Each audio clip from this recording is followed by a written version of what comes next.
Merhaba değerli arkadaşlar, değerli dostlar. Zerdeş TV'nin yorum analiz programında bugün yine barışı örme dosyamıza ilişkin bir çalışma yapacağız.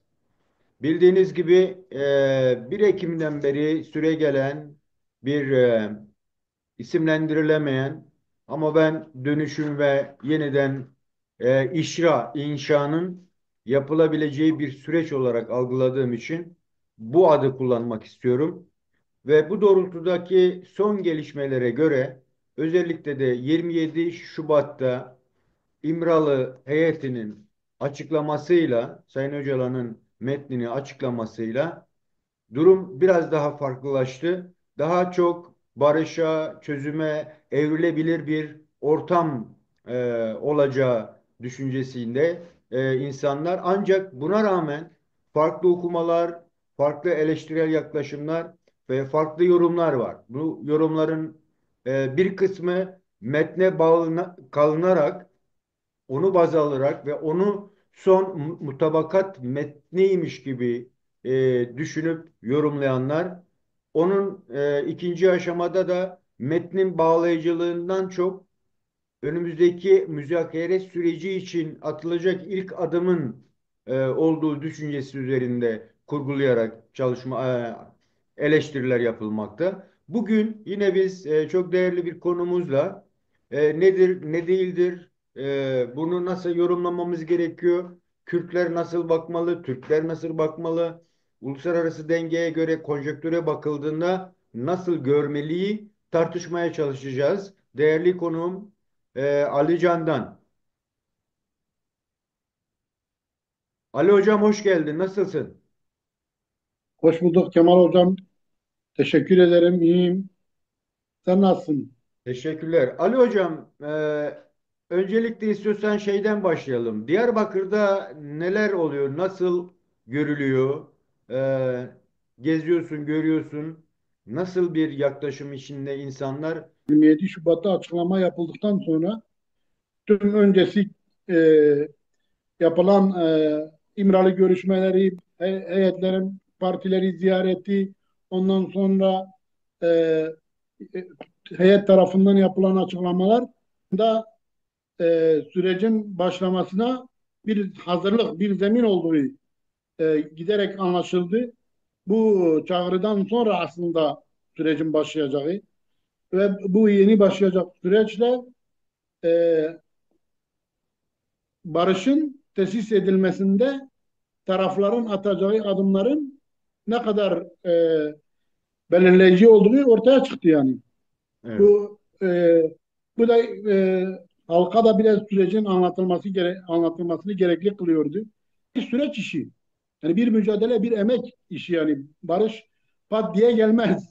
Kendi kendine bir açıklamayla da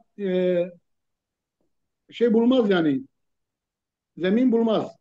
Şimdi Ali Tabii Hoca, ki Ali bu Hoca tartışmalarda dediğim gibi metni baz aldığın zaman yani metnindeki bu yapı sökümü düşüncesiyle yani bazen cümle cümle bazen paragraf paragraf ele alıp tartışanlar var.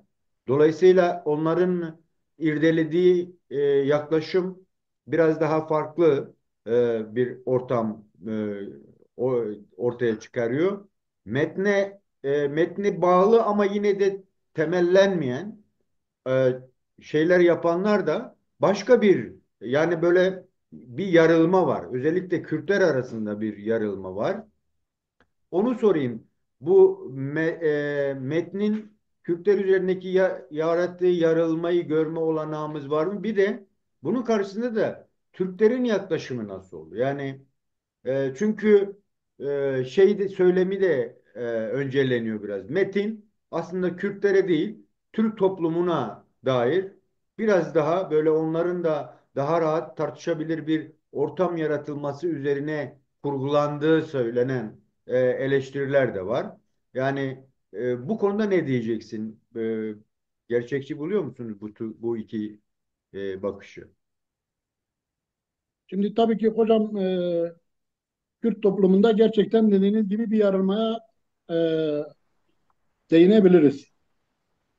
Çünkü neden? Metni salt metnin içinde yer alan birkaç paragraftan ibaret görüp özellikle de işte federasyon, işte ulus devlet federasyon, özellik ve kültürolojinin artık tarihsel toplum sosyolojiye uymadığı tarzındaki kısımla ve bir de işte silahlı mücadelenin e, miadını doldurması, PYK'nin feshedilmesi gerektiği kısmı üzerinden yani algılamamadan kaynaklandığına veyahut da ben öncelikle bu konuyla ilgili genel fikrimi belirtirsem bence daha Tabii buyurun. açıklayıcı olur. Buyurun. Bence Kürt halkının ve Kürt aydınlarının artık bu tür süreçlerde e, bir tarafın ihanet ve işte satıldık, ihanete uğradık, aldatıldık, 40 yıllık, 50 yıllık mücadele, emekler, şehitler heba edildi tarzında böyle bir köktenci yok sayma anlayışından kurtulması gerekiyor. Bu artık gerçekten de artık kabak tadı veriyor. Bu açık ve net. İkinci bir tarafın da dediğim gibi yani hazırlık yapmadan tam işte halka durumu anlatmadan ve beklenti düzeyini yüksek tutarak bu süreci başlatması. İşte tarihi nitelikte bir adım denilince, açıklama denilince tarihi nitelikte evet silahların bırakılması tarihi bir nitelik. O ayrı bir mesele. Silahların bırakılması, PYK'nin feshedilmesi. Fakat yani bunu komple açıklamayı tutup da işte tarihi olağanüstü devrim gibi lanse etmek de yanlıştı. Doğruyu anlatmak gerekiyor. Yani süreci doğruyu anlatılmadığı için süreç bu iki yönlü bir sapmaya yol açtı. Bir taraftan kırılma yarattı, ihanet diye adlandırıldı. Diğer taraftansa tam tersi e, bir şekilde bunu bir işte zafer gibi Hocam sunma, tarihi bir açıklama. bunu biraz açmamız mümkün mü? Bir, e, yani bu yarılma yani kimsenin şey beklentisi olmaması lazım. Yani bu metin Kürtlere de Türklere de işte ertesi gün bayram gibi bir algı olabileceği mümkün değil. Hem Kürtlerden hem de Türklerden bunu kabul etmeyeceklerin olduğunu bilmek gerekiyor. Yani bu %100 herkesin katılım gösterebileceği bir adım değil. Yani devlet bireyi hukuktan bir kanun çıkarıyor, tarafı var, tarafsızı var. Ne bileyim memlekette bir olay olur, işte CHP bir tutum alır diyelim.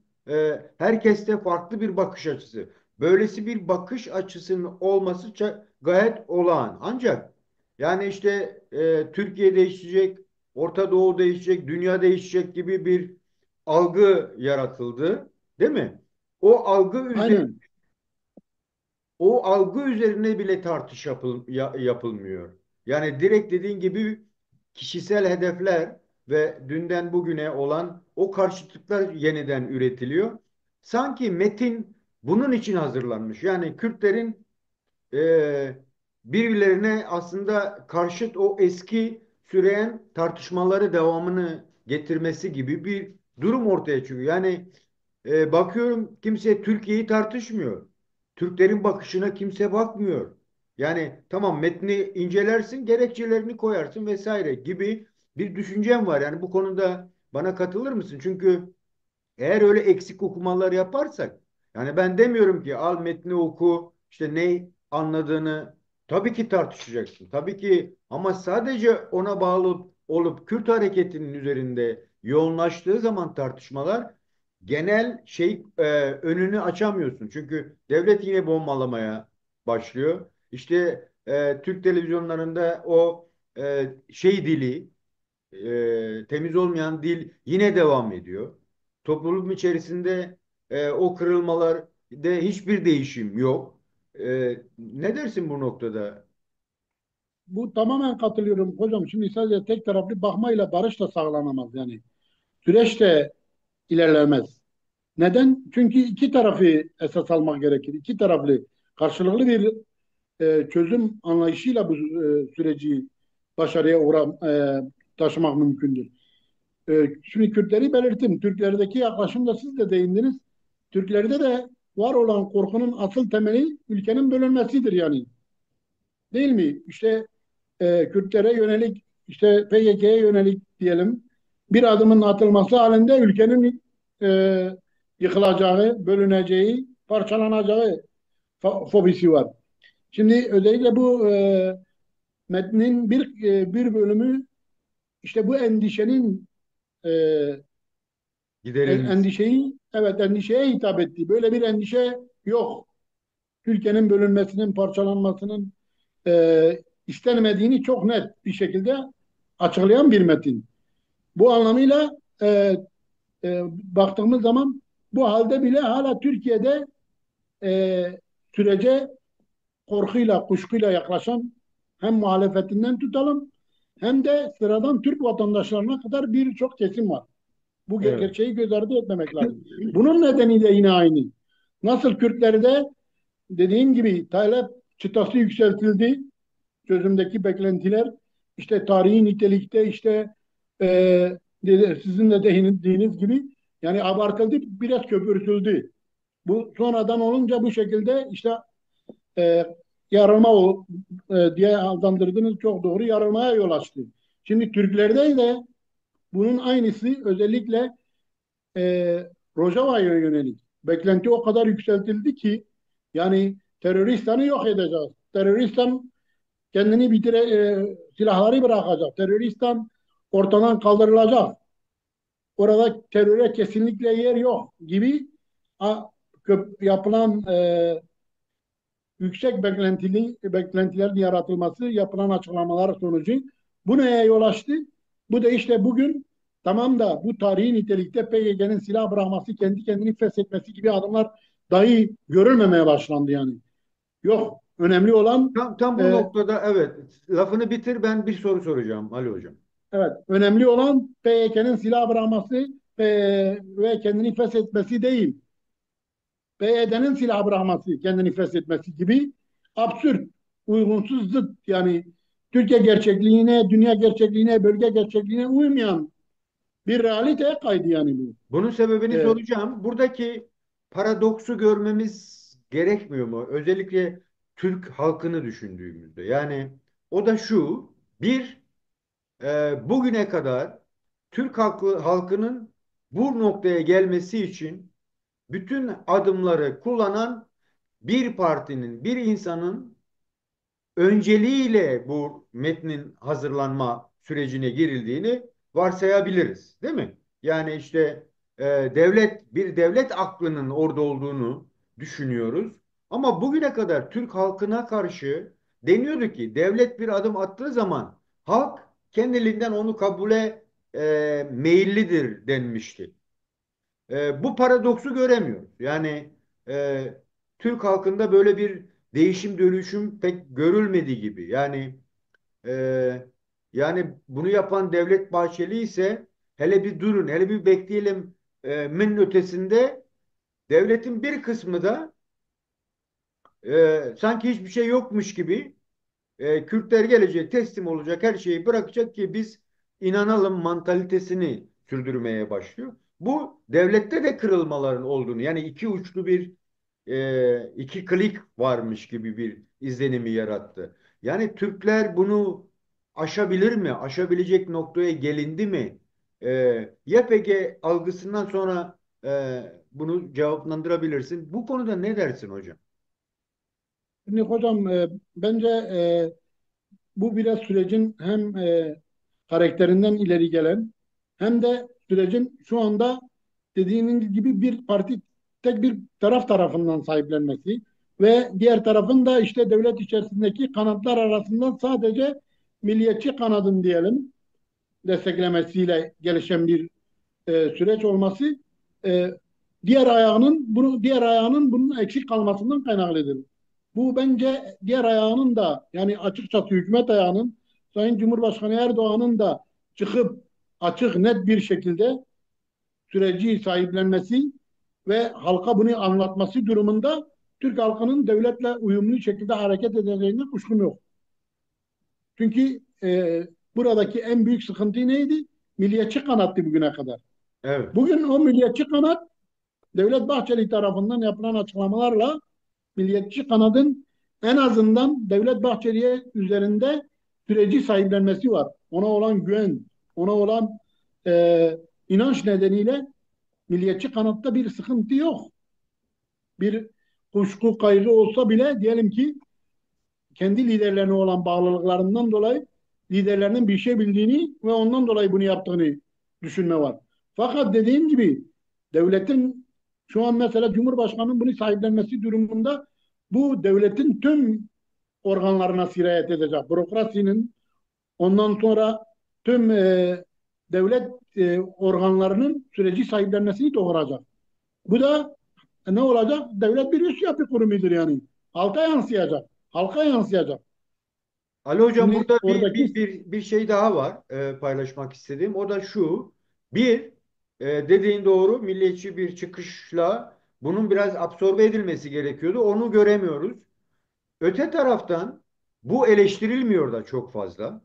Yani metne bağlı kalınarak sürekli Sayın Öcalan ve Kürt Özgürlük Hareketi temel alınarak onlar üzerinde yoğun böyle olumsuz eleştiriler var. Yani taraf olan eleştiri olmasın demiyorum tabii, ama öyle bir kötücül bir durum yaratılmak isteniyor gibi. Öte taraftan ya bu gibi durumlar eleştirilmiyor. Aynı zamanda Kürtlerdeki o kırılma da görülmüyor. Mesela işte Hüdapar'ın çıkışı, AKP içerisindeki Kürtlerin öne çıkması, en son işte Metiner'in Demirtaş'ı ziyareti bile. Selahattin Demirtaş. Yani bu boyutlar da görülmüyor. Yani sanki başka bir şeyler örülüyor ama hedefte sadece parti ve o metin, yani metin üzerinde tartışırken de kimi diyor ki bu %100 Sayın Öcalan'ın kelimeleri, söylemleri. Kimi diyor ki işte bu metin devletle beraber ortaklaşa hazırlanmış.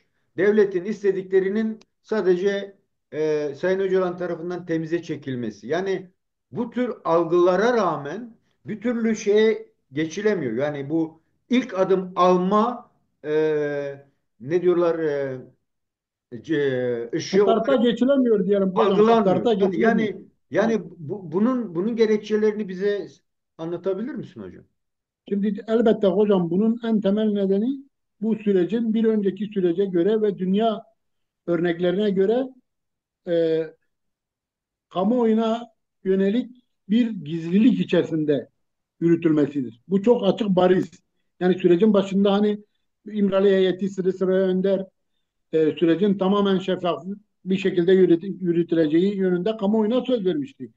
Açıkça söyleyelim, süreç kamuoyuna hiçbir şekilde şeffaf bir şey yürümedi, açık yürümedi. Tamamen kamuoyundan gizlenerek perde arkasında yürütüldü. Bu çok açık görülüyor. Yani biz eğer siyaseti okumayı biliyorsak bu sürecin daha 6 ay 7 ay önceden en az başladığı Bahçeli'nin açıklamasına gelene kadar o süreci diyorum yani. Hemen hemen bugüne kadar bir yıl önce başladığı ve birçok konunun görüşüldüğü Öcalan'la hatta Kandil'le dahil görüşmek ki biz daha önce sizin programınızda değinmiştik yani Bese Ozat ondan sonra Murat Karayılan PYK'nin birçok önder kadrosu çıkıp önderliğimize yönelik ahlaksız dayatmalar var demişlerdi. Evet, Hatırlarsak. Değil evet, mi? evet. Bunlar neydi yani o süreçteki işte İmralı'yla Kandil'le devletin temasları yani kendileri açıklamıştı. Devlet bizimle çeşitli vasıtalar üzerinde görüşüyor yani. Bize kanallar üzerinde, kişiler üzerinde o ahlaksız teklif tarzında değerlendirilmişti. Ve ondan sonra dediğim gibi demek ki İmralı'da olgunlaştı. Olgunlaştıktan sonra Sayın Bahçeli'nin e, çıkıp Sayın Öcalan'ın meclise gelmesi, ondan sonra e, DEM Parti'nin kürsüsünde konuşmasını istenmesi vesaire çağrıları oldu yani. Peki halka yönelik bunların şekil yansıtılıyor. Halka yansıması ancak dediğim gibi çok belli kaynaklarla zor yani ulaşmak çok zor. Ufak bir ayrıntıya bir ulaşmak zor yani bu süreçte. Bu nedenle sıkıntılar yaşanıyor. Oysa PKK'ya gönderilen mektuplar var. Ondan sonra e, Avrupa'ya gönderilen mektuplar var. Rojava'ya gönderilen mektuplar var. Güney'e gönderilen mektuplar var. Barzani'ye, Talabani'ye değil mi? Şimdi bu mektuplarla muhatapları süreç hakkında kamuoyundan çok daha fazla bilgiye sahip. Hatta Mesut Barzani'nin Neçirvan Barzani'nin Erbil Forumu konferansında daha İmralı'dan heyet gelmeden yaptığı açıklamalar ipuçlarını vermişti yani yapılan açıklamayı.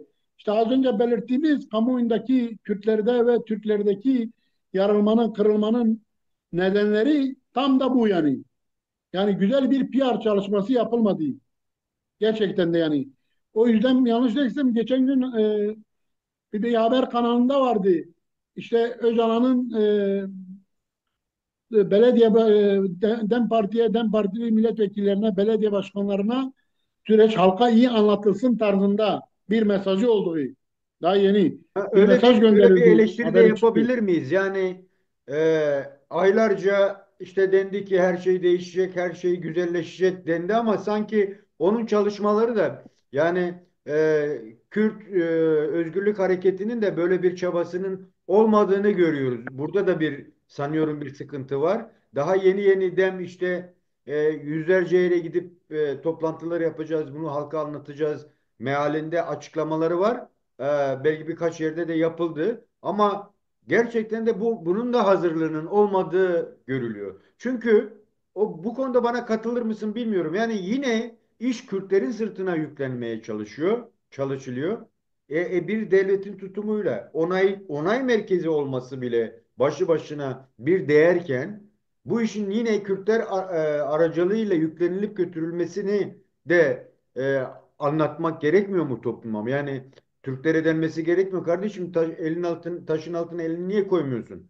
Bu tür yani şunu demeye getiriyorum. Kürtleri yine Kürtlerle tartıştırıp bilmediğimiz başka alanlarda yeni açılımlar mı yapmak isteniyor? Bu konuda ne Şimdi dersin? hocam Eğer biz böyle açık tartışamazsak önümüzü açamayız diye düşünüyorum. kesinlikle ben bunu söyleyeyim. Bu sürecin ben her zaman belirtiyorum yani bu sürecin çok açık, şeffaf tartışılması gerekir. Yani hiçbir fikre branga vurulmaması gerekir. Karşıt fikirlerin söylenmesi gerekir. Hani Mao Zedong'un güzel bir sözü var. E, 100 çiçek açsın, bin bir fikir bir arada yarışsın.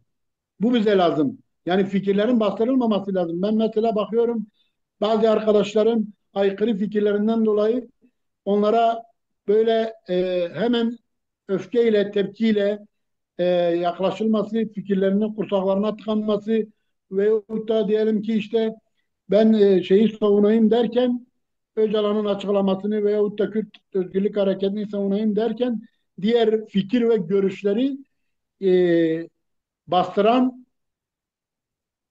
antidemokratik ki demokrasi biz talep ederken antidemokratik yaklaşımların sergilenmesini çok yanlış buluyorum. Açıkça bunu belirteyim. Yine diğer fikirlerin de PKK ve Öcalan'a yönelik son açıklamalardan dolayı gerçekten hakaretvari ve bu konuda üzülerek söylüyorum. Yani bazen de haddini aşan tarzda yaklaşımların da sergilenmesini de yine çok yanlış buluyorum ve kınıyorum da. Neden? En basitinden yani şimdi PYK silahlı bir hareket. Öcalan PYK'nın kurucusu, PYK'nın yürütücü gücü hali hazırda. Ki PYK'li en son Mustafa Karasu. PYK bir önderlik hareketidir diyor. Doğuşundan bugüne kadar.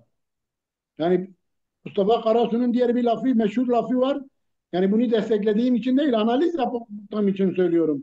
Diyor biz önderliğimizin yanlışlarının da militanıyız. Yani beğenirsin, beğenmezsin ayrı. Eleştirirsin. Ben de geri gelmiş eleştirmişim ayrı. Fakat saygı duyacaksın. Çünkü yani bu hareketin lideri, hareketi başlatan da o. Bugün bitirme kararı alan da o. Ve o kararın muhatabı kim? PKK. Yani bu hakaretlerde bulunanlar işte PKK silahları bırakmasın, silahlı mücadeleye devam etsin, kendini feshetmesin, tarihsel bir oyuna geliyor vesaire gibi eleştirenler çok büyük bir hata içerisinde. Bir tek siz mi akıllısınız? PKK akıllı değil mi yani? Ali Hocam, bu PKK'da noktada da yine ben araya girmek ben istiyorum. hocam lafımı İzninle bitireyim. bitir Müsaade lafını. Evet, ederseniz. buyurun. Şimdi bu şekilde PKK'nın içinde akıl yok mu yani? PKK'liler bunu düşünmüyorlar mı? Böyle yani dört parçada örgütlü ve 50 milyon halkın büyük kesimini arkasına almış bir hareket. Onun bunun düşündüğünü düşünmüyor mu? Elbette düşünüyor. Gelelim DEM Parti'ye. DEM Parti bir kere hocam bırakalım halkı hazırlamayı, örgütlemeyi. Kendi içerisinde birbirine aykırı, çelişkili duruma düşmüş durumda. Yani birinin dediğini diğeri deyim yerindeyse e, boşa çıkarıyor.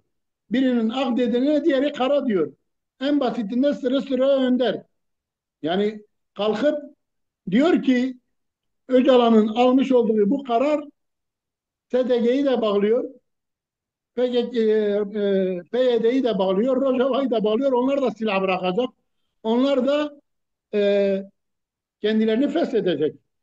Buna karşılık mesela yine bu tabii önce bunu da belirteyim. Bu halktaki işte kırılmayı Ama hocam orada derinleştiren ilkesel olarak dedi. Yani her grubun kendi özgünlüğüne göre dedi de kimse o özgünlük lafını kullanmıyor. Burada da şimdi bir hocam tatsızlık her yok mu? grubun şimdi grup bir kere Buradan bakın ben yine bunu devamın niteliğinde olacak bir şey söylemeye evet. çalışıyorum. Bunun sıkıntısı yine metinden çıkartılıyor. Metindeki bütün gruplar kavramı konuşuluyor. Bütün gruplar diyor. Ama o bütün gruplar yine burada Kürt hareketinin ve dolayısıyla sivil Kürt hareketinin de iyi çalışmadığı ortaya çıkıyor. PKK zaten kendi içinde o grupsal yapısı var. PKK'nın bağlı olduğu bir de KCK sistematiği var. KCK sistematiğinin içerisinde de işte PJAK'tan tut, HDP, HPG'den tut bilmem var. Bu da anlatılmıyor Kürtler tarafından. Yani yeterince açıklanmadığı için metni okuduğun an bütün gruplar dediğin zaman hepsini içeriyor. Yani uluslararası duruma bile aykırı değil mi? Sen başka bir ülkesin, o başka bir ülke. Yani bu da tartışılmıyor ama bunu Türk aydınları da tartışmıyor.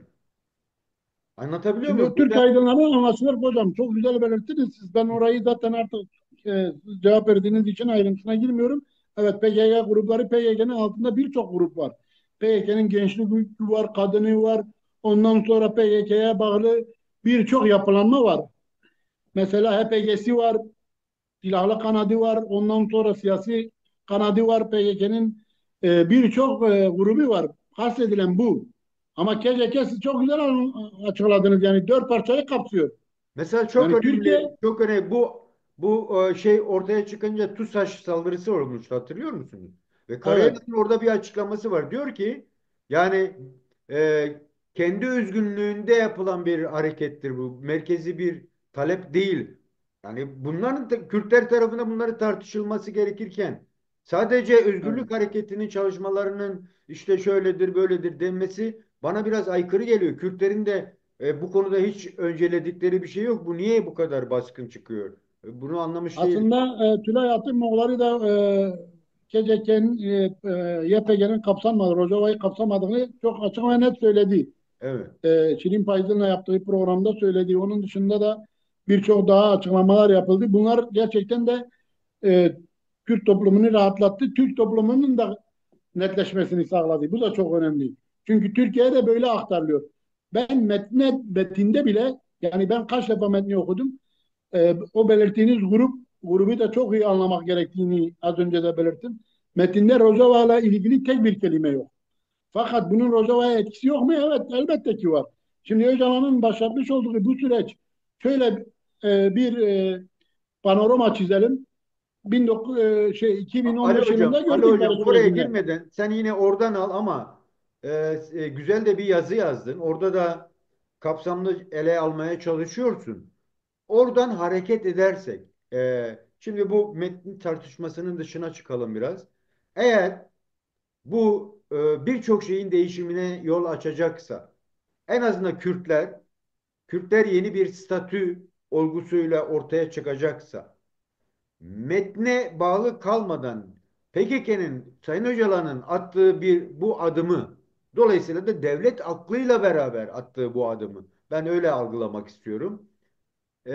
Bizi nereye götürür? Konjektürler olarak bakabilir misin? Hem Orta Doğu için. Gelecek için de sonradan konuşalım. Bu yapıyı bize biraz açabilir misin? Neden? Yani niye böyle oldu, niye şöyle olduğunun ötesinde bu kararın olgunlaşması için en büyük baskıcı değerler nelerdi? Bize onu anlatabilir misin hocam? Şimdi hocam ben de az önce zaten sormuştunuz. O sorunun da cevabını bunun içinde vereyim. Buyurun. Bu süreç aslında dış kaynaklı gelişen bir süreç. Yani değişen dünya, bölge ve Kürdistan gerçekliği Türkiye'yi bu sürece mecbur kıldı demek en doğrusudur. Süreci başlatan da ilk defa Türkiye oldu. Siz de az önce belirttiniz ya, e, Türk devletinin bu süreci en az Öcalan kadar doğru okuması, Orta Doğu'yu, dünyadaki gelişmeleri doğru okuması, bunun sonucu İmralı'ya gitmesi ki ne demişti? Çok konuştuk yani biz bunları. Ee, Malum partinin lideri ne demişti? Orada kendisi de çürüyecek değil mi? Çok net çıkıp demişti yani. Dolmabahçe'deki Evet. süreci Dolmabahçe'yi de okunan Metni. ittifak halinde açıklanan metni benim haberim yok diyerek süreci buzdolabına kaldırdım dedikten sonra yaşanan 9 yıllık 10 yıllık geçmişe baktığımız zaman bu süreçte İmralı'ya ne yapılmıştı? Çok yoğun bir tecrit, çok ağır bir tecrit uygulanmıştı. Hatta en son 4,5 yıldı İmralı'ya herhangi bir Allah'ın kulu gidip gelmiyordu yani. Kimsenin haberi yoktu. Böyle bir tecrit altındaydı. Peki ne oldu da birdenbire devlet İmralı'ya gitme ihtiyacı hissetti? Yani şu korkanların hepsine de cevap veriyorum burada. Hani kaygılar, korkular içerisinde olan efendim yok işte Öcalan ihanet etti, şöyle Kürt halkını sattı, taleplerden vazgeçti. Talep çıtasını en dibe çektikten sonra bu sefer de hiçbir şey istemiyorum dedi diye bu metinde bir şey yok Kürtlere diyenlere bunu diyorum. Bu süreci kim başlattı? Bu süreci İmralı'ya giden devlet başlattı. Peki niye başlattı? Bakın dünya ile ilgili ben yazımdan referans alarak vereyim. Buyurun. Putin kendini Ukrayna'ya savaş açmayla birlikte ben o zaman da yazı yazmıştım, bunu belirtmiştim. Çar ilan etti. Yeni Rus çarı Çar Putin. Trump geldi. Trump e, kendi kendine taş giydi. Başkan Trump taş taktı ve yeni çılgın Trump'la yeni Çar Putin ikisi anlaştı. Avrupa Birliği'ni güvenlik şemsiyesi aramak durumunda bıraktı. Bak çok önemli. Dünya dünyadaki hani en büyük dengelerden biri Avrupa Birliği değil mi? Evet. Avrupa Birliği. Güç dengelerini sayarken ne diyoruz? İşte ABD, Avrupa Birliği, Rusya, Çin. Avrupa Birliği bugün e, kendine bir güvenlik şemsiyesi arıyor. Çok kısa bir sürede 45 günde dünyayı bu hale getirdi bu adam. Tabii bunun arka planı var. 6-7 Ekim saldırısıyla birlikte Hamas'ın İsrail'e saldırması, İsrail'in Hamas'a yönelik operasyon başlatması ve bu operasyonla birlikte bölgeyi eski Doğu, yeni bir Orta Doğu'yu yaratması, yeni Orta Doğu'nun da gelip bugün Türkiye'nin deyimiyle bekasının en temel korkusu haline dönmesi. Yani beka sorunu dediğimiz Bahçeli'nin de beka sorunumuz dediği Cumhurbaşkanı Erdoğan'ın da çıkıp İsrail bize savaş açıyor. İsrail en büyük tehdittir diyerek bu süreci artık kamuoyuna Devlet Bahçeli'nin ağzıyla duyurması, devletin ve hükümetin bu yönlü adımlar atmasıyla birlikte biz e, bu sürece dahil olduk değil mi? Biz bu Evet. sürece şahit olduk. Şimdi böylesi bir durumda Bu neyi gösteriyor? Kürtler ve Türkler artık güç, yani dünya yeni bir güç dengesine girdi. Güç dengesi içerisindeki yeni bir dünya içerisinde ittifak arıyorlar. Ben bunu böyle okuyorum. Yeni bir ittifak kuruyorlar. Bu da Sayın Bahçeli'nin, Sayın Öcalan'ın ve Sayın Erdoğan'ın üç liderin bir araya gelip Kürtlerin Türkiye'nin yeni yüzyılını birlikte kurması teklifiyle gelişti. Yani az önce dedim ya, sadece bu kamuoyuna kapalı. Fakat kendi aralarında çok şeffaf. Bugün mesela Mehmet Metiner dedin. Mehmet Metiner'in e, Selahattin Demirtaş'ın Selahattin Demirtaş'la yaptığı görüşmeden sonra bir cümlesi dikkatimi çekti. Sanırım sizin de çekmiş. Dedi ki Selahattin Demirtaş, bizim hiçbir talebimiz yok. Biz kendi devletimizden talepte bulunmayız. Biz vaat ederiz. Genişlemeyi vaat ederiz. Büyümeyi vaat ederiz. Bu ne anlama geliyor? Çok iyi okumak lazım. Bence Mettiner'in dediklerinin hiç diğerleri bunun yanında hani bilinen barış sürecinde her liderin söylediği sözler. Hepsini ben es geçebilirim ama bunu es geçemedim. Bunu ben not ettim, kafama not ettim. Neden not ettim? Şimdi ben daha önceki yazılarımda da takip eden arkadaşlarımızın programlarınızda da belirttim. Evet, e, ulus devletler kanunundan bahsetmiştim. Ulus devletler kanunu Kurt kanunudur. Düşen ulus devleti kendi aralarında parçalarlar. Şimdi bir tarafını Suriye'ye bakalım, oraya gelelim. Suriye'de şimdi otomatikmen üçe bölünmüş Suriye. Bu, dünden beri dörde bölündü. Şimdi oraya Dünden gelelim. beri Ali Hoca hani evet. BK diyorsun ya, sen de onu önceledin. Şimdi e, Türkiye Güney Kürdistan'da, değil mi? Suriye'de, Libya'da, işte yani bu senin anlatmaya çalıştığın uluslararası denge içerisinde bir pay kapma yarışında. Yine de kendi bekasından, fakat bu tartışmalar bu yönlü de olmuyor. Yani kimse demiyor ki işte PKK eğer silah bırakırsa Türkiye kendi içine çekilecek ve devletini de korumaya almış olacak diye bir tartışma yapılmıyor. Yani bu da ilginç bir şey değil mi? Eğer PKK, Hocam onun hemen cevabını vereyim. İşte Türkiye bakasını genişlemekte buluyor. Korumanı, bakasını korumayı genişlemekte buluyor. İçe çekilmekte değil. İşte peki bu mesele bu. uluslararası dengeye göre olası bir şey mi? Mümkün mü böyle Şimdi bir şey? bana sorarsanız bu uluslararası denge denge içerisinde Türkiye'nin genişlemesine yeşil ışık yakanlar var. Kim? İngiltere, Avrupa Birliği. Peki Bana sorarsanız burada da yine bir paradoks yok mu? Bir taraftan sen Kürdün kafasını ezeceksin. Bir taraftan da yayılman için tek bir kaynak olan Kürdü böyle savaş süreciyle yaşatacaksın. Burada da bir paradoks yok mu Ali Hoca? şimdi hocam zaten paradoksun Allah'ı var. Şimdi az önce siz de belirttiniz. Şimdi Kürtler sürece her halükarda sahiplendi. Barışı her halükarda istiyorlar.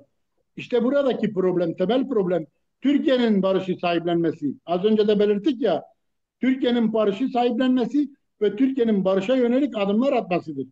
Bakın Selahattin Demirtaş da aynı şeyi söylüyor. Öcalan ne yaptı peki bu süreçte? Öcalan mevcut güç dengesi içerisindeki orman kanunlarına dayalı süreçte Türkiye Cumhuriyeti Devleti'ne bir e, Ön maaştı diyorsun. ön açtı. Hatta hani kavram aklıma gelmiyor şöyle diyeyim. Hiçbir talepte bulunmayarak hiçbir talepte bulunmayarak bütün istediklerine evet dedi. Karşılığında evet diyerek Türkiye'yi kendi değişimle karşı karşıya bıraktı. Yani Açıkçası gerçekten de yaptığı bu. top devlette mi şu an? Yoksa Şimdi, çünkü eğer bu yeniden tartışmaların ve özellikle de Kürtlerin halk olmaktan kaynaklı haklarına ulaşmanın müzakerelerin yapılabileceği bir başlangıç olarak ele almamız mümkün mü? Bunu nasıl daha çok toplumsallaştırırız? Bu konuda da görüşünü alayım. Ondan sonra tekrar bir açılıma girelim hocam. Şimdi hocam benim gördüğüm ve anladığım bu süreçte PYK'nin silah bırakmasından sonra asıl atılacak adımlar o zaman atılacak. Türkiye öncelikle bu silah bırakma zeminini yaratacak. Bu zemin yaratıldıktan sonra silahlar bırakılacak. PKK kendini feshedecek. Feshettikten sonra da asıl yapılması gerekenler yapılacak. Peki nedir bu bunun güvencesi deniliyor ya. Bunun güvencesi şu. Bir, Avrupa Birliği'nden tutalım uluslararası güçler Türkiye'nin zaten bu açıklamanın hemen ardında Türkiye'ye yönelik çağrılar yapıldı. Ve Türkiye denildi ki Almanya adımlar at. başta olmak üzere, evet. Aynen. Türkiye'nin atması gereken adımlar da var denildi. Yapması gerekir bunu. Türkiye şu ana kadar onu yapmış değil. Bakın bu çok önemli. PKK silah bırakma, kendini feshetme kararı alsın dedi Öcalan. Anında PKK buna evet dedi 2 gün sonra. O günden bu yana geçen zamanda Türkiye'den bırakalım adım atmayı tek bir adım yok. Ama ne var? Hemen hemen her gün en son işte Dışişleri Bakanı'nın çıkıp SDG'yi gerekçe yapıp Türkiye'nin yeminli düşmanıdır demek gibi negatif açıklamalar. Ve Cumhurbaşkanı'ndan özellikle beklenen adım daha gelmedi. Bu barışı toplumsallaştırabilecek yegane kişi Türkiye'de Cumhurbaşkanı Recep Tayyip Erdoğan'dır. Türk cephesinde kim varsa bütün aktörler en son Selahattin Demirtaş da dahil e, elinden geleni yapıyor. Türkiye tarafından bu yönlü tek bir adım atılmadı. Bu neyi gösterecek? Oraya geleceğim ama oraya gelmeden önce şunu da belirteyim. Öcalan'ın yapmış olduğu bu çağrıyı eğer başarıya ulaşırsa silahsızlanmayla ve PKK'nın kendisini feshetmesiyle birlikte asıl Öcalan'ın e, yeni bölgesel dengeleri nasıl okuduğu ve nasıl belirlediği ortaya çıkacak. Ne olacak? Bundan sonra Türkiye artık istese de Rojava'ya operasyon yapamayacak. Bu bir. Güney'e de operasyon yapamayacak. Bu iki. Artık güneydeki üslerini bile geri çekmek durumunda kalacak. Bu üç. Öcalan'ın yapmış olduğu Hangi koşullarda? Yani Orta ortada Doğu'daki terör yok. Ortada kendi terörist yok. Sen hangi gerekçeyle ben terörle, teröristle, terör örgütüyle mücadele ediyorum diyebilir misin? burada da o Terör zaman kalmadı. insanların eleştirisine denk gelmeyen bir şey yok mu? Yani eğer böyle bir şey varsa, metni de Sayın Öcalan hazırlanmışsa, yani devlet kendisini bu şeye sokabilir mi? Hatırlar mısın? Böyle bir olay ortaya çıktığında ilk bu mavi Türkiye mi, mavi dünya mı, öyle bir e, Mavi vatan. mavi vatan diyen birinin, biz eğer PKK gerekçesini ortadan kaldırırsak bizim açılım ve yani genişleme olanağımızın sıfırlamış oluruz. O nedenle PKK ile mücadelenin devam etmesi gerekiyor diye bir açıklama yapmıştı bir general. Yani bunu o general söylüyor da ne bileyim Erdoğan veya Bahçeli bilmiyor muydu ki bu metni e, Sayın Öcalan'a yazdırdılar? Varsayalım. Şimdi hocam Sayın Öcalan'a yazdırmadılar. Bu metni bak, Ahmet Türk'ün bir şeyi vardı ben sayfamda paylaştım. Bu metni Öcalan'la birlikte yazdılar. Yani devlet yetkilileriyle Öcalan birlikte yazdı. Hatta Öcalan'ın bir notunu o metne dahil bile etmediler. Ahmet Türk açılıyor, gördünüz, okudunuz değil mi? Ahmet Türk işte bunun uygulanabilmesi için e, demokratik hukuk zemininin Evet. yaratılmasının olması gerektiğini Öcalan'ın söylediğini, Sıra sıraya yetkilinin ise açıkladı. Bir de Bakıran'la biz metni bitirdik, biz metni tamamladık, bunu koyamayız dediğini bakın. Az önce neyi dedim? Öcalan ona rağmen bile imzayı atıyor. Neden? İşte buraya geliyorum. Şimdi zaten Bakıran'ın da hocam söylemine göre bu metne bağlı kalmayın diye bir söylem de var. Yani öyle bir şey de var. Öyle demiş Sayın Öcalan. şimdi diyorum ya Öcalan dedi tamam ben atarım imzayı atarım. Attıktan sonra ne oldu? Şimdi BG kendini feshediyor. Silah kongrayı topluyor, kendini feshediyor, silahları bırakıyor. Türkiye'nin elindeki terör bahanesini alıyor. Terör kartını alıyor. Onlar da Terör çok kartıyla erken bugüne cevap kadar. verdiler. Yani mesela 3-4 gün bekleyeceklerini tahmin etmiştim ben ama hemen açıklama geldi.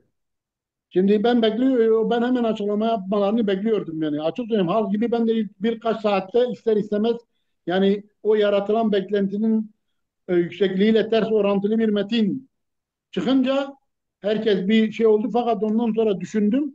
Düşündükten sonra bölgesel küresel gelişmelerle birlikte okuyunca Öcalan'ın neden o metne imza attığını çok iyi gördüm. Ve bir önceki cümlesi neydi Öcalan'ın? Ya benim çözümüm ya ABD'nin çözümü. Bu kadar net. Hani şu an mesela deniliyor ya Türkiye, ben inanmıyorum. Şu an Türk devleti artık az önce dediniz ya top onların kucağında. Top Peki onların Ali kucağında. Hocam. Ali Hocam. Şimdi son iki soru. O da şu. Bir, sen biraz önce değindin ama onu biraz daha genişletebilir misin bu soracağım soruyla? Bir, Almanya başta olmak üzere ki Almanya Kürt Özgürlük Hareketi'ne tırnak içinde teröristlüğü açıklayan ilk ülkedir. Ondan sonra zaten bütün her tarafa yayıldı. Türkiye Cumhuriyeti Devleti'nin de etkisiyle. Bu bir. İkincisi işte Fransa, İngiltere, Çin, ABD'nin bir çıkışı var. Onu önemsiyorum. Onun üzerine eğer konuşursak diyor ki bu kararla beraber müttefikimiz olan Türkiye Cumhuriyeti'nin artık Suriye'deki şeylerine de özen göstermesi gerekir gibi bir açıklama. Yani bu PKK'den dolayı artık sen oraya müdahale edemeyeceksin, etmemen gerekiyor gibi bir açıklama. Güzel bir şeydi.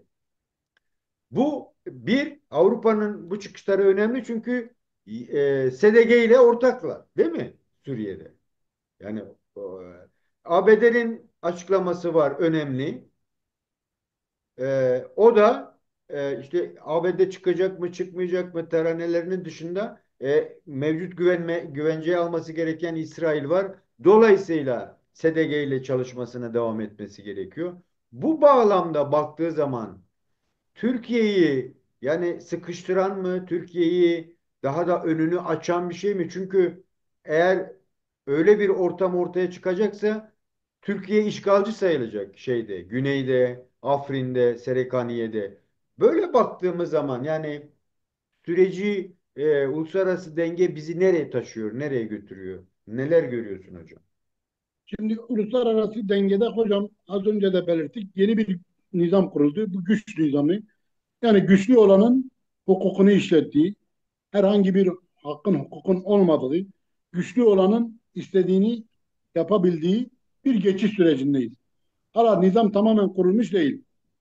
Ama böylesi süreçler de 10 yıl, 15 yıl sürebiliyor.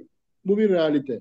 Yani dünyanın yaşamış olduğu 3. Dünya Savaşı'nın e, başlangıcı yani.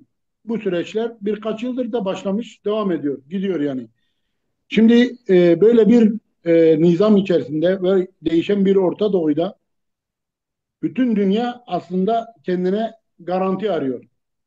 Bütün dünya kendi bakasından korkuyor açıkça. Çünkü Trump gibi bir çılgın ABD'ye başkan olmuş.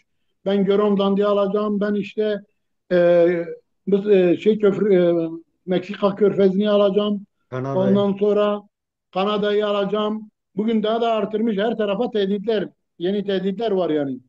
Böyle bir liderlik ile şu an yönetiliyor ve burada özellikle Orta Doğu'da ise mesela Gazze'ye de bugün yine Gazelilere eğer siz rehineleri teslim etmezseniz hepinizi öldürürüm. Bak Hamas'a değil onlara ayrıca söyledi. Hamas'a da geçerli bu tehdidim dedi. Gazelilere dahi tehditte bulunuyor. Yine İsrail bölgedeki Netanyahu hükümeti bugün Netanyahu'nun e, bunu mesela Hakan Fidan da belirtti. Dedi ki işte komşularının hepsini zayıflatma stratejisi yürütülebilir. İlk defa katılmama mümkün değil. Ona doğrudur yani. Doğruya doğru. Çünkü niye? İsrail şu anda komşuları Mısır, Lübnan, Ürdün, Onun dışında e, Irak, Suriye, yine Yemen, yani her tarafa büyük bir yayılmacılıkta savaş, yayılmacılık da demeyelim, her tarafa birden, 7 yerden birden savaşıyor yani. Yani bir iki, mesela Gazze'de dahil et 7 yıl. 7 yer. Tam 7 tane. Evet. Yani bir tane anlaşılır, 2 tane anlaşılır. Bir zamanların Türkiye'si dört bir yana birden yumruk sallayan, işte Mavi Vatan, Libya, e, ondan sonra Irak, Suriye, Ermenistan, değil mi? Bu Yani her Türkiye tarafa, Türkiye ve İsrail çatışmasının da işte oraya ön geliyorum. ayağı olarak Bölgede de, düşünebilir miyiz, yoksa çünkü o da şimdi tartışılıyor. bölgede de böyle bir ciddi bir tehdit var. Mesela bugün yanlış değilsem Avrupa basını mıydı yazmıştı? Türkiye İsrail'in e, İsrail artık Türkiye'nin ekonomik olarak çöktüğü yerde destek olmayacak. Ha, pardon, Dugin. Yani bugün. Putin'in danışmanı Dugin, İsrail Türkiye'nin en e, ihtiyaç duyduğu, en zayıf olduğu anda artık destekte bulunmayacak. Yani bunu birçok şekilde yorumlayabilirsin. Hı hı. Bu ne demek? Artık İsrail'le Türkiye'nin bölge üzerinde bir bölgesel hakimiyet savaşı var açıkçası. Güç savaşı var. Türkiye 400 yıllık hinterlandını İsrail'e kaptırmak istemiyor. Bu çok bariz. Bu çok açık. İşte biraz da sürece bakarken bu noktadan da bakmak gerekir. Yani Şimdi e, Demirtaş'ın söylemi, işte genişleme. tabii İsrail'in dün e, hem Dürzülere hem de Kürtlere el uzatmamız gerekiyor söylemi. E, işte Kürt Özgürlük Hareketi'nin silah bırakma süreci. Çünkü eğer öyle bir çatışmalı süreç olursa bu kararın yansıması nasıl olacak? Yani bir taraftan sen diyorsun ki ben Kürtlerle hareket etmeye karar verdim, büyüyerek bu işi çözeceğim diyor Türkiye. Öteki tarafta da diyor ki yapılacak her baskıda ben Kürtlere elimi uzatmam gerekir diyor. Yani o çatışmalı noktada bu kararı düşündüğümüzde, eğer amacımız barışı anlatmaksa nasıl yorumlamak gerekir hocam? şimdi Çünkü burada ben bir Kürtler soru sorayım sana Kürtler hocam. Yanlış anlama, ben sorayım. Açık buyurun, olsun. Şimdi buyurun. Türkiye bunu derken, yani ben yayılayım, birleşeyim, sizinle birlikte bir olalım, iri olalım, diri olalım bunu derken, yani zorla olabilir mi bu? Mümkün mü?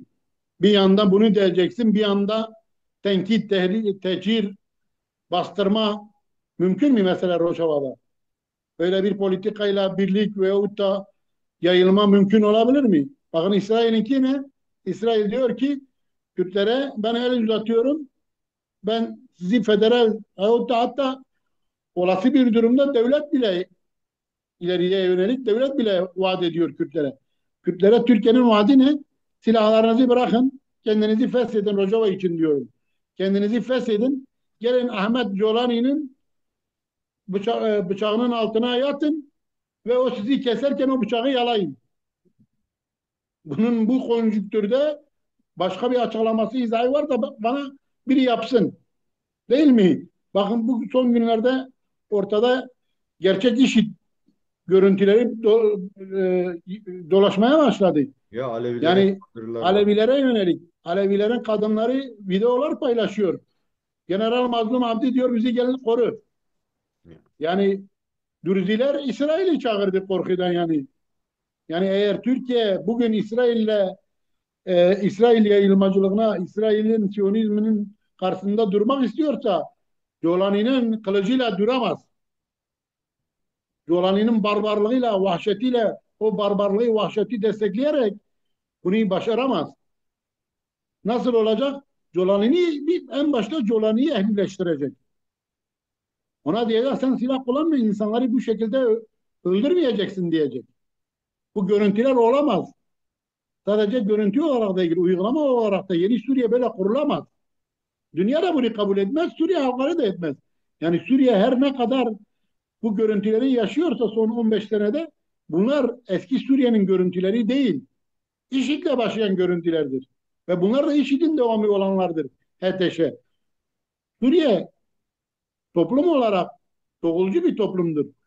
Suriye'de Esad rejiminde bile yani laiklik vardı. Evet, Sünni ağırlıklı bir toplum ama laik bir toplumdu. Sen gel bunları hepsini ezdir, Sünni, Selefi, İslam torbasına koy, kapat. Böyle bir şey mümkün değil.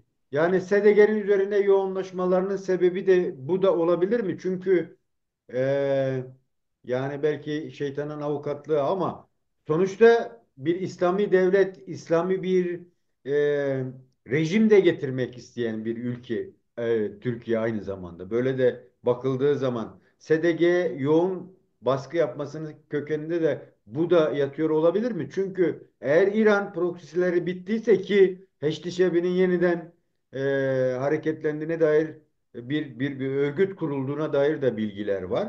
Dolayısıyla yani bir taraftan dendi ki işte HTŞ ile Sünni İslam'ın işte bir şekilde Suriye'de kalıcılaşmasını sağlamak ama Türkiye'nin girişimi egemenler tarafından da okunmuyor mu? Yani benle sen görmeye çalışıyoruz da onlar görmüyorlar mı bunu ki bunun Türkiye'nin yaptıklarının hep önü açık gibi görünüyor.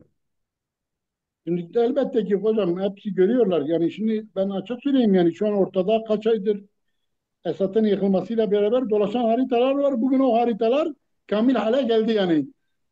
Eski deyimle söylersek olgunlaştı. Neden olgunlaştı? İşte Suriye'nin kuzeyinde bir Şii demeyelim, Alevi, eski şeye ağzımızda alışmış Alevi devleti. Aleviler isyan etti. Laskiye merkezli Alevilerin e, hakim olacağı bölge. İki, işte Selefi kafa kesici İslamcıların Hama, Humus, e, Şam'dan önce Halep ve Şam bölgesini kapsayan devletleri, güneyde Dürzilerin İsrail'in koruması altında. Çünkü onlar da isyan etti. Onlar da şu an çatışma halinde. Yani Suriye İç Savaşı yeni başladı. Asıl yeni başladı yani. Daha önce konuşulanlar şu an başlamış durumda. Birkaç gündür hem de en şiddetli, en kanlı bir biçimde yaşanıyor. Doğuda ise zaten Kürtler hakim. Ne oldu? Dört parçalı Suriye.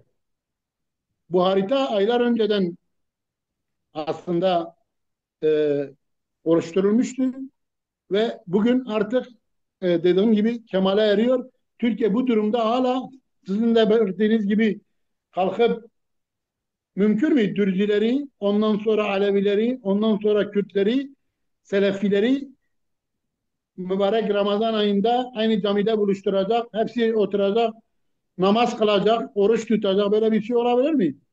Yani Dürzi adam namaz kılar, olmaz. Ondan sonra e, Kürtlerin arasında e, Yezidiler var. Bilmem e, 40 Araplar tane var. inanç var yani açıkça. Ya. Suriye'de 50-100 inanç var yani. Sen bunları hepsini getir. Selefi İslam şapkasını giydir. El-Kaidecilerin liderliğinde mümkün değil. Ha, bu ne oluyor?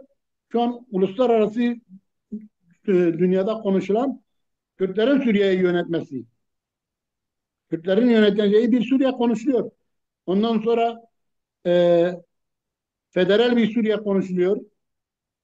Hatta yani dört parçalı bir Suriye artık yeni yeni konuşulmaya başlıyor. Dediğim gibi Suriye'de senaryolar çok. Fakat en az ihtimali olan ise işte Türkiye'nin istediği üniter devlet yapısını koruduğu, ademi merkeziyetçilik de değil. Ha, o bile değil yani.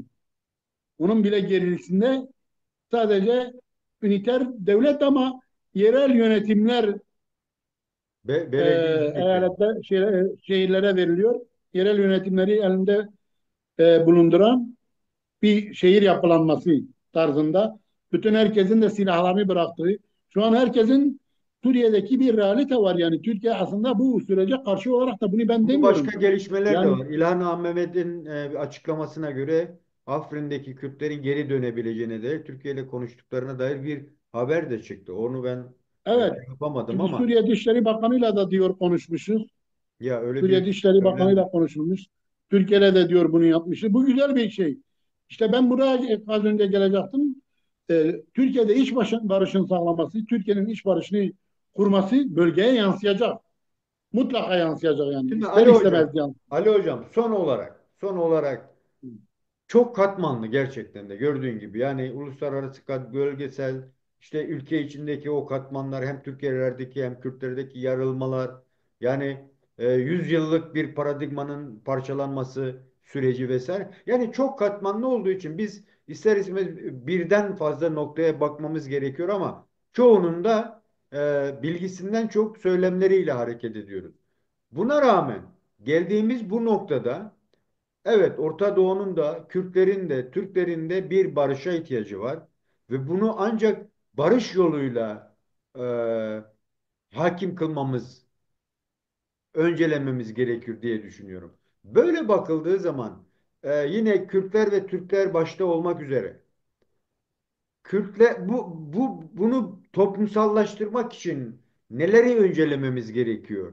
Nasıl yol yordam e, yani sadece devletin adımlarını bekleyerek de adım adım yol alınamayacağı görünüyor. Böyle bakıldığında Kürtlere ve Türklere neler söyleyeceksin? Son olarak bu konuda da düşüncelerini alalım. Ondan sonra çalışmayı bitirelim hocam.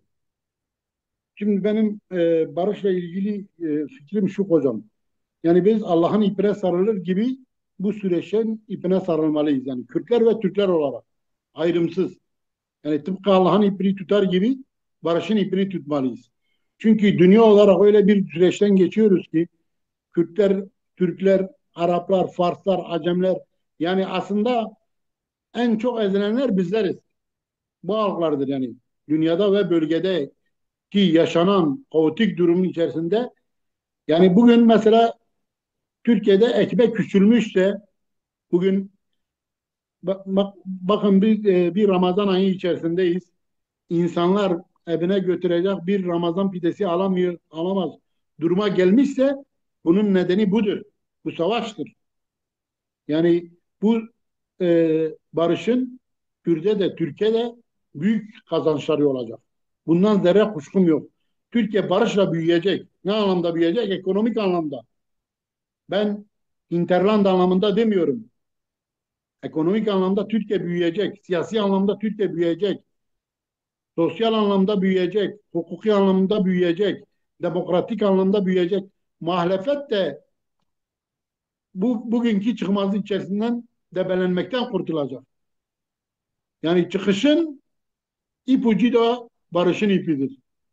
Eğer muhalefet bugünkü e, içinde bulunmuş olduğu hukuksuz, adaletsiz bir sistem içerisinde debelenip durup bir adım bile yol alamıyorsa bunun nedeni de bu savaştır.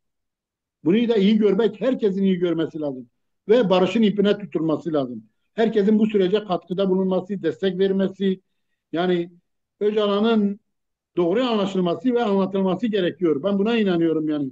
Öcalan ne yapıyor? Yok bilmem işte efendim e, Öcalan Kürtlerin taleplerinden vazgeçti. Ya Kürtlerin taleplerinden vazgeçti ne demek? Öcalan Kürtlere bu süreçte olağanüstü Kürtlere ve Türklere olağanüstü şeyler yarattı. İmkanlar, koşullar yarattı herkese. Her iki tarafa.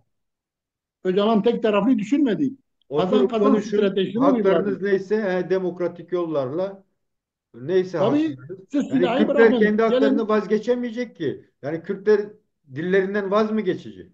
Yaşadıkları topraklardan vaz mı geçecek? Orada kendilerini yönetme isteğinden vaz mı geçecek? Öyle bir şey en azından ben öyle görmüyorum yani. ben de katılıyorum hocam. Yani barış bedel ister. Belki bu sürecin önü açılsın diye Öcalan evet görmemezlikten geldi bazı dayatmaları. Bunları anlamak gerekir. Çünkü iki taraf da bir çıkmaza girmişti. Bu bir realite. Kör düğüm haline gelmişti. Öcalan kılıç vuruyor kör düğüme. Bakın asıl bundan sonra dediğim gibi PYK kendini feshettikten sonra silahlar sustuktan sonra siyaset silah gölgesinden çıktıktan, kurtulduktan sonra asıl gelişmeler o zaman yaşanacak. Şu an değil. Şu an barışı istemeyen kim? Bu savaşla iktidar devşirenlerdir. Bunu iyi görmek lazım. Savaşla Nasıl iktidar peki? Yani devşirenler. bunu halka nasıl yayacağız? Ona dair bir şeyler de söyleyelim hocam. Şimdi hocam halka iyi anlatılması lazım. Anlatmayı bilmiyoruz işte. Sıkıntımız burada. Biz nereden tutuyoruz? Götürüp Öcalan'ın metninden tutuyoruz. 4 tane kavram üzerinde benim için hiçbir anlamı yok. Açık söyleyeyim. Yani Kürtlerin haklarına kavuşması ötelenebilir, ertelenebilir. Bir süre belki bugün bunları konuşmak süreci tıkatır. Bugün bunları geriye alabilirsin. Bugün Barış'ın, Selahattin Demirtaş'ın çok güzel dediği gibi Barış'ın önünü açmak için.